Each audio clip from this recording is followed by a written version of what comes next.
Hello students, today we are going to read about chapter Our Government.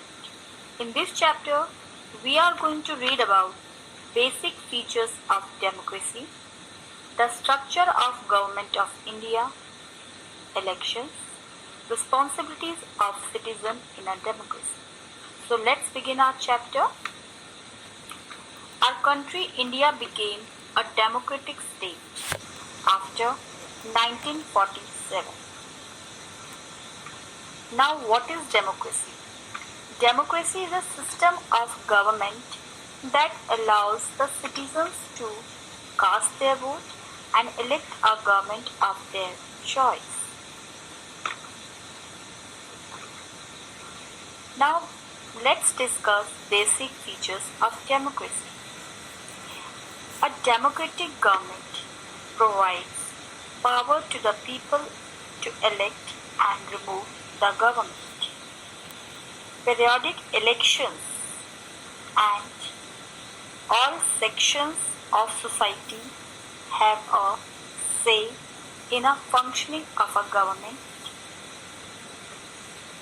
People can use freedom of speech to voice their opinions and put forth their problems. There is no monopoly of power. Peaceful demonstrations are allowed. Division of a power in the state and media and opposition have a great role in making people understand and analyze the policies of the government or the working of the government. Now let's see the structure of Government of India. The Union Government or India's state central government is divided into three distinct but interrelated branches. First one is legislative, second is executive, and the third one is judicial. Let's talk about all these branches one by one. So, first one is legislative. Legislative power in India is exercised by the Parliament, a bicameral Rajya Sabha. Legislature consisting of President of India, the Rajya Sabha and the Lok Sabha.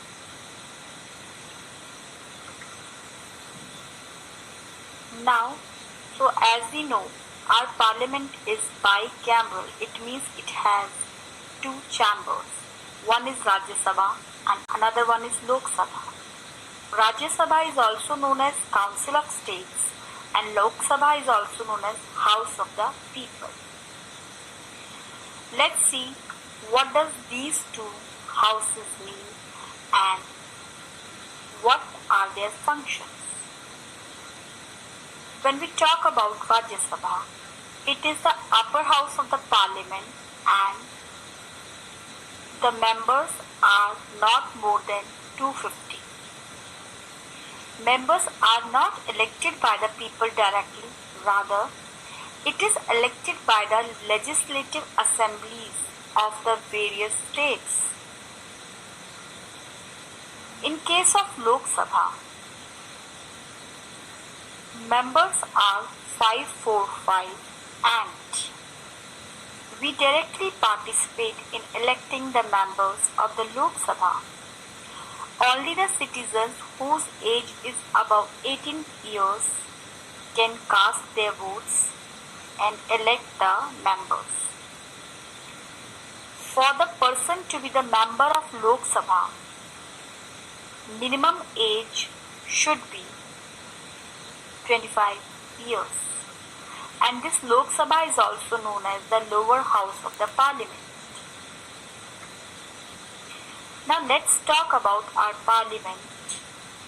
It enacts laws and amends laws, makes rules of the government and is elected legislative, controls all money, budget, everything related to the country.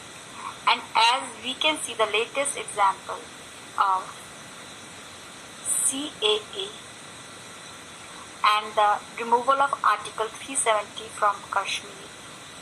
These are some of the laws which are made recently. Let's talk about executive. The President is authorized to convene Parliament. It means President can call both the houses or its members for the meeting. Parliamentary bills become law. The bills which are passed by both the houses, Rajya Sabha and Lok Sabha, will become law only after the President's assent or approval. President may send a message to any house with respect to pending bill or any other matter. And also very important here is, President has the power to pardon criminals. The next one is judicial system. This Indian judicial system is one of the oldest legal systems in the world. India has inherited this system from Britishers after they ruled on us 200 years. The framework of current legal system has been laid by the Indian Constitution. The Supreme Court in New Delhi is the highest court in the country, and its decisions are final. The High Court is the highest court in the state.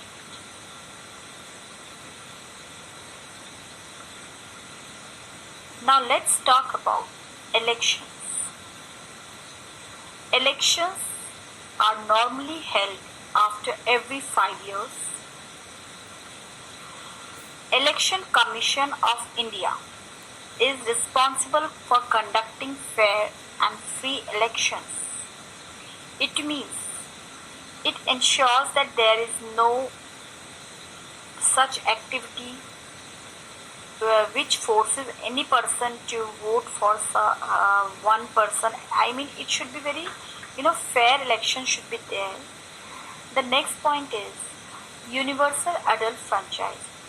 This means that all adults above age of 18 years should give vote, and they have all the right to vote irrespective of their caste, creed, religion and gender.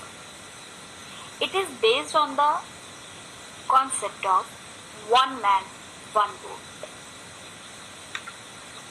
Now let's talk about responsibilities of citizens in a democracy. In a democracy, citizens must cast their vote, as their votes are valuable. They must understand the power and the duties of the government, and they must also be aware of their rights. They should know about their representatives who are representing them in the parliament or in the legislative assemblies. They must be willing to pay taxes and must be law-abiding citizens. Thank you. That's all.